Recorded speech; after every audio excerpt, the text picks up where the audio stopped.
Welcome to another edition of ETF Central, the podcast. I'm your host, Bilal Little. Really excited about today's guest. We have Morgan Stanley Investment Management. They manage over $1.7 trillion in assets, and they're quickly growing in the ETF space. Today, I have Alex Zweber. He is a portfolio manager and strategist on some of their most exciting investment products. We will be talking about innovation, futures, options, and really unique risk-based investment solutions. Thank you for being here. I appreciate you coming down. How's your trip been? Smooth. Can't complain. Nice and easy. All right, good. Look, I want to make sure that we understand who you are as a person. I think this is important when we sort of unpack who our investors are and who are the people behind the scenes leading a lot of the investment charges and themes for a lot of investors today. So just provide a little backdrop as far as who is Alex and then who is Morgan Stanley Investment Management. Sure. I think I like to think of myself as a long-term investor, so I think it's fitting that in many ways I'm still in my first role out of college. So I started 2006 with a small shop in Minneapolis called the Clifton Group. Okay. Later became part of Parametric around 2012. And my initial role started out as working on a derivatives desk, managing exposures for large institutions, things like cash securitization, futures-based rebalancing, big macro ideas, currency hedging, equity hedging, and a lot of those same ideas have made their ways into strategies we manage today. We saw really strong growth. 2006, I started into 2008. Obviously, some hiccups along the way. Maybe one example: my first son was born on September 29th, 2008. And if you look at the tables, it's still one of the biggest one-day drops. About a 9% drop as I was a young new dad, navigating all that. That's your value trade. Yeah, there we go. Been through a bit. Still, kind of middle stages of my career now. But became part of Parametric 2012. Strategies and different things have evolved, but been through a lot of growth. I then took it's been largely a linear career path, but I did take a 2-year stint in London, where I stepped away from the day-to-day management of our strategies and sort of was an investment specialist for all things Parametric for clients and prospects across Europe. So that was 2018 to 2020. Came back, stepped into my role. I now sit and lead our liquid alternatives team from the investment strategy side. So the way to think about that is liquid alternatives. What does that mean? It's sort of the assets that sit outside of traditional equity and fixed income. For us, it's primarily our options-based strategies. I lead that team, and oftentimes it's strategies that maybe combine more than one capability at Parametric into a single portfolio. Sure. ETFs being the most recent iteration of that.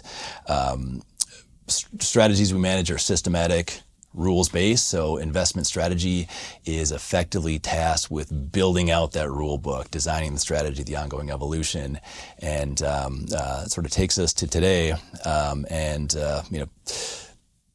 Environments evolve. We've seen a lot over the last almost 20 years, but really what we're trying to do is build strategies that are robust across environments and cycles and different risk factors. Okay, so just so I make sure I'm clear, Parametric sits underneath the Morgan Stanley Investment Management umbrella. Exactly. Okay. So Parametric is, for those that don't know, it's gone through some pretty significant growth. Today we manage about $600 billion under the Parametric name. About half of that is in custom equity portfolios. So about $300 billion is in our direct indexing platform.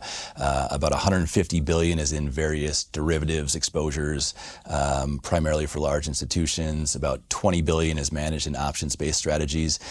So a range of equity, fixed income, derivatives-based exposures kind of under that overall AUM level. Beautiful. So you're basically servicing ultra high net worth clients and institutions. So you got a good pulse on sort of what that group and audience is looking for.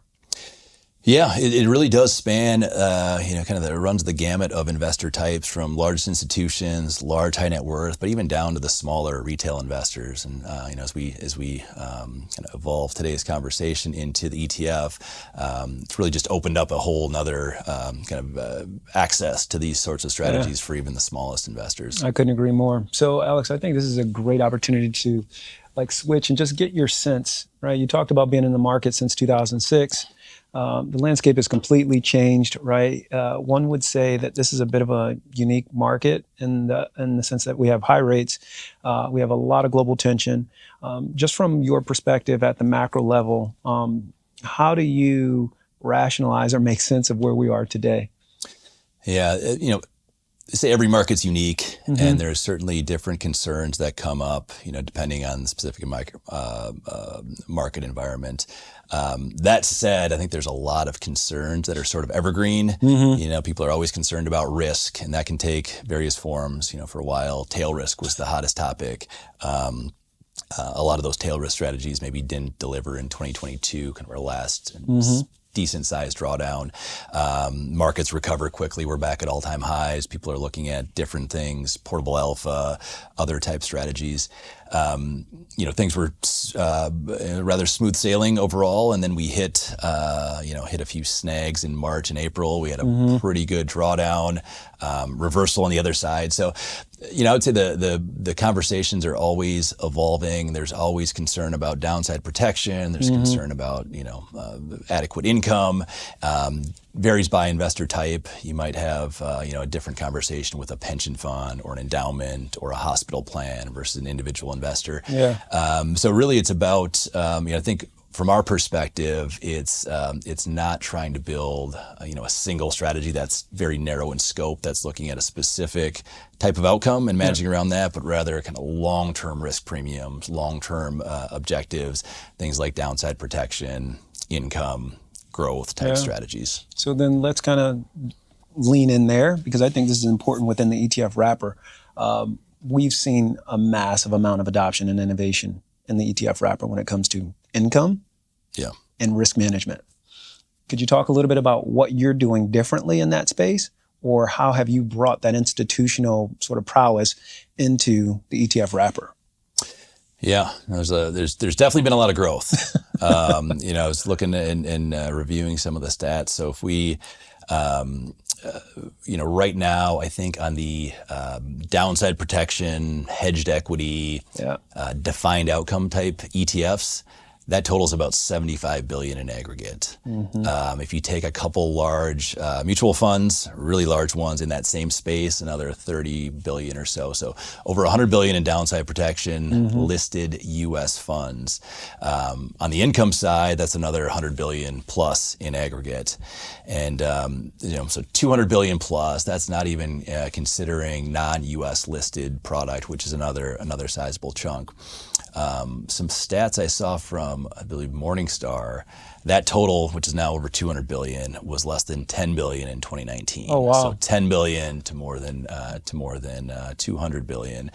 And there's a recent piece by BlackRock, which was projecting, I believe, by 2030, $650 billion in that space. So it's been growth. It's not been steady or linear. It's been very much exponential growth. So huge growth in the space.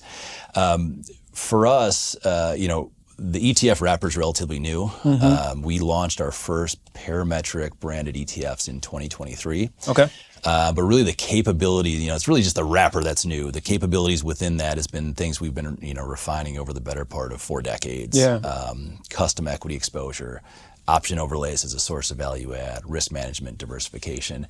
And so for us, it was really a means of, we wanted to be very intentional about the types of ETFs and the areas that we would launch, again, back in 2023. And specifically, we wanted to be at the intersection of investor demand on the one side and what are our capabilities on the other, and sort of meet at that intersection. So two, very big areas that we just mentioned, kind of across all these options related ETFs, there's protection, there's income, and there's growth. And we, really wanted to be intentional about having a product in each of those. And I've sometimes described it as, we looked at the landscape of what's out there. You could see some flaws and drawbacks, either from a, institutional perspective or, sit in the seat of a high net worth investor or even just, sitting in my personal seat. There's a lot of stuff out there that I would never buy.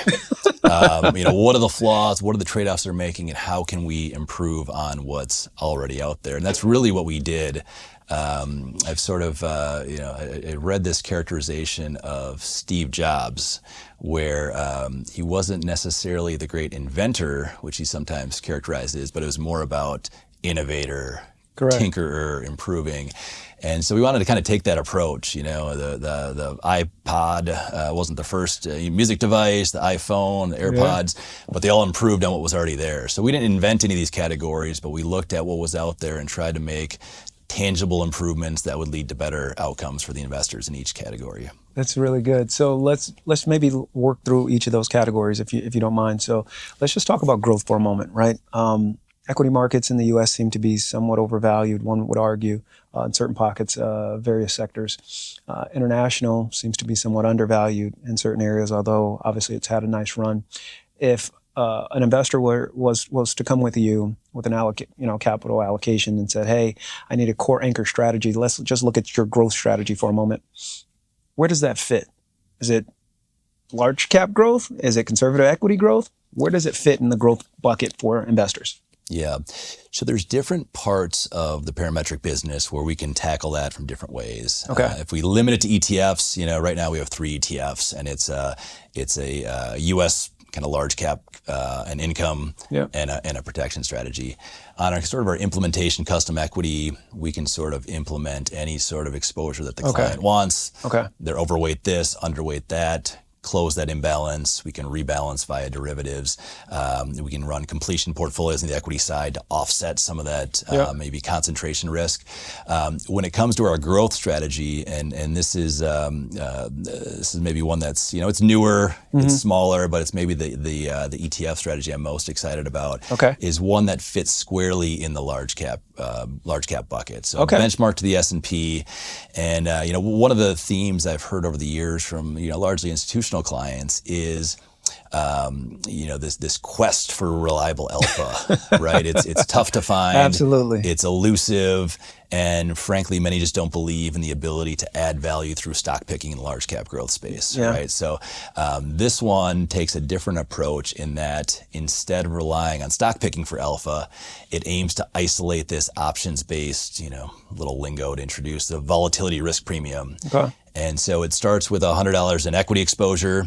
We sell call options against that, which introduces this options exposure, but also lowers the beta, truncates that upside, and so it uses derivatives to add back, fill that beta glass back up to 1.0. And so it's basically long equity plus a relative value trade. Sell what we deem to be expensive, which are short-dated call options. Buy what's cheap, which is incremental beta, and that's really the source of value add there for kind of a one example of that's perfect. Implementation. I'm glad you said it that way because that last button, I think, puts a bow on it for like a retail investor to be able to understand, right? And at the same time, even some advisors may not fully understand how some of these strategies work. So that was fantastic. Let's switch now and look at income. Yeah. Because we have the silver wave of retirees coming in and everyone's looking for income. And I saw an interesting article on credit and high yield not too long ago about the massive amount of flow that's still going there, obviously, investors seeking income. How are you guys applying the income strategy in your ETF, given the fact of what you already manage today? Yeah. So if we take a step back, what was the appeal of these income funds, right? It sort of started 5 or 7 years ago, kind of on a decade in of near zero rates and fixed income, and people were, starved for yield and looking for better ways to improve that. So that was kind of the impetus to get some of these funds launched. And, and things have shifted now. We got traditional fixed income yields that are much higher, 4 or 5 or even higher on a percentage basis. But there still is some appeal for these in that, these kind of options-based derivative income, alternative income type strategies can have higher absolute yield. Yep. So it might be 7 or 8 or 10% instead of that 4 or 5 or 6%. It can typically be more consistent and consistent in that it's also not tied to the level or direction of interest rates. Okay. And thirdly, I think there's an appeal where it's because it's coupled with an equity investment, it can have more upside than a traditional fixed income. So you combine the two. When we looked at this space, and I would say this might be the most interesting thing we're doing in the ETF space, is our income focus strategy. It's a Parametric equity premium income. The ticker is PAPI, P-A-P-I. But really what we, as we looked at the landscape of income focused ETFs, it was really clear that there's kind of 3 goals that were in place simultaneously. Okay. And that was to deliver income that is high, that is stable, and thirdly, that is tax efficient. Okay. And we sort of, again, looked at the landscape, see what trade-offs, because you can't optimize all 3 at the same time. You got to balance it. Okay. You can have a really, really high distribution rate, but 12 or 15 or 18%, it's not a level that's sustainable. The NAV is declining. Right. It's not returns of the underlying investments aren't supporting that level of distribution. Others might be very unstable, high some months or quarters, and then dips, and investors would prefer stability. But it was really that third stool, that tax efficiency, that I think took a backseat for many, many competing funds. And one of the biggest things Parametrics is known for is managing tax efficient portfolios. So that was right in our swing plane, something we wanted to do. Yep. And that's where we have the biggest advantage. We think PAPI represents the best balance of those goals around high, stable, and most importantly, the tax efficient income. Okay. So I want to stay with this for a second. Yeah. Let's talk risk, the other side of this. Most investors, they're still learning what derivatives are. Could you unpack that a little bit for them, for the audience, just how they should think about how money managers would leverage and build an income in a conservative risk managed way?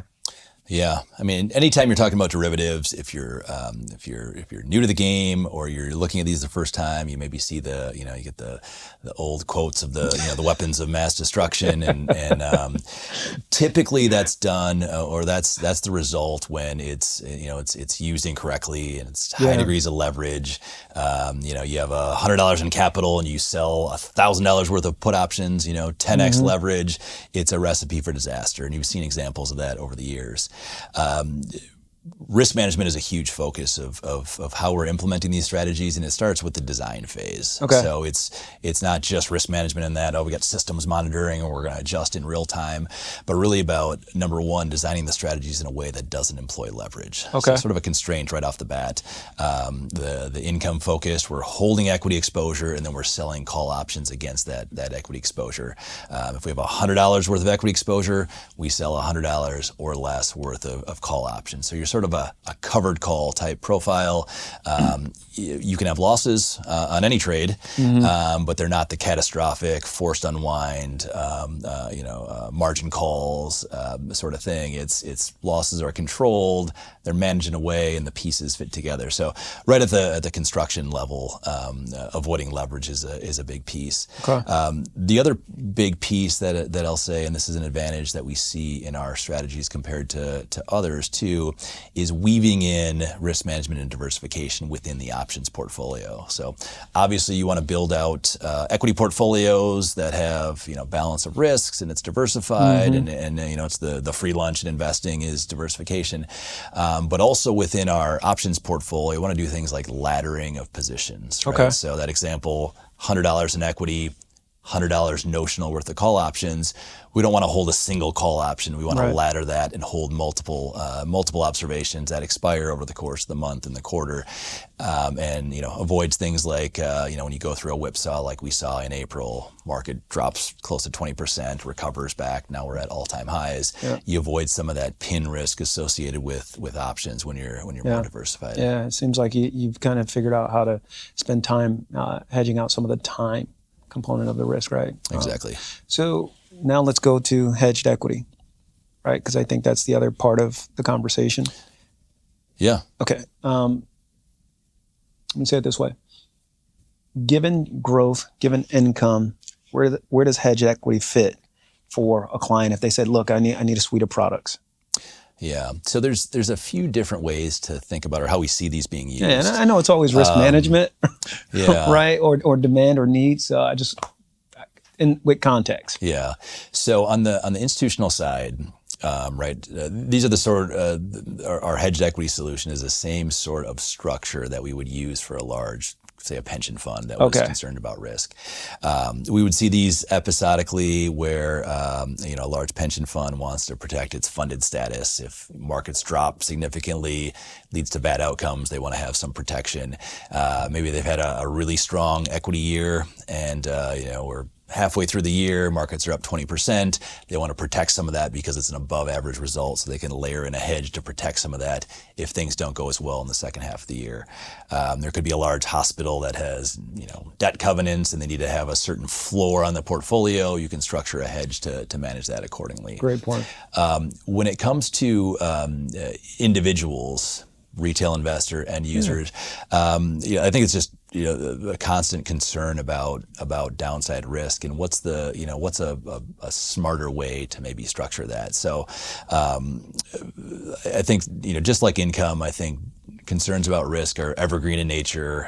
We see it right after a crash. Markets are at their lows and people are concerned and want to put on a hedge. We also see it on the other end when markets are back at all-time highs. Maybe it's time to take some chips off the table. So I would say the two main use cases for this hedged equity ETF are, number one, we're about where we are today. Equities have had an amazing run. We're back at an all-time high. And maybe it's a way to take some chips off the table. I still want to stay invested in equities, but now I want to reduce that volatility, reduce that potential drawdown compared to just holding long equities. The other case is maybe an investor that's maybe made a behavioral decision and de-risked at the wrong time and got out of equities on April 7th or April 8th and sitting on a chunk of cash, and maybe they want to get back into the equity market. So it's maybe a de-risked way to dip your toes back into the equity markets if you've been sitting in cash on the sideline. Fantastic point. With that being said, given the market, the backdrop today, where would you start if I looked at that suite of products of I'm an investor? Yeah, it's a little bit different for each investor, but I think a balanced approach. Like, we wanted to hit some of the main buckets that investors are after. So I think that enhanced equity, the relative value trade, sell calls, buy incremental long equity. I think that's a great core holding in sort of your equity bucket. But it's also good to have a risk offset, and then different objective, but income. Particularly tax efficient income. I didn't walk through all the numbers and how we get there. On our Poppy, our equity premium Such a income. good name. Yeah, we get a lot of smiles from Boston Red Sox fans. Big Poppy, David Ortiz. Of course. Really what we're trying to do there, again, we saw competitors that were de-emphasizing the tax piece, and in our view was sort of the easiest layup you can take. It's the form of alpha that's not reliant on stock picking or market timing. It's consistent, it's reliable, it's measurable. And if you structure your portfolio thoughtfully, you can capture that pretty consistently. And there's really three components to our tax management technique within Poppy. Number one is to defer taxes. If you have the choice of paying a tax now or paying it sometime in the future, push it in the future. Absolutely. Number two, if when you are forced to pay the tax, you want to pay it at a preferred rate. So ideally long-term capital gains instead of short-term. You want to have qualified dividends. You want to get the preferred treatment. And thirdly, and this is the other piece that Parametric brings to the table within the ETF wrapper, is we're going to look to do things like tax loss harvesting within the ETF. Okay. What does that mean? Well, essentially what we're doing is proactively realizing losses within our equity portfolio. And you can then bank those losses to offset gains elsewhere in the portfolio. So to give you an example, sell the call options in the portfolio. Let's say it generates a 2% gain in that year.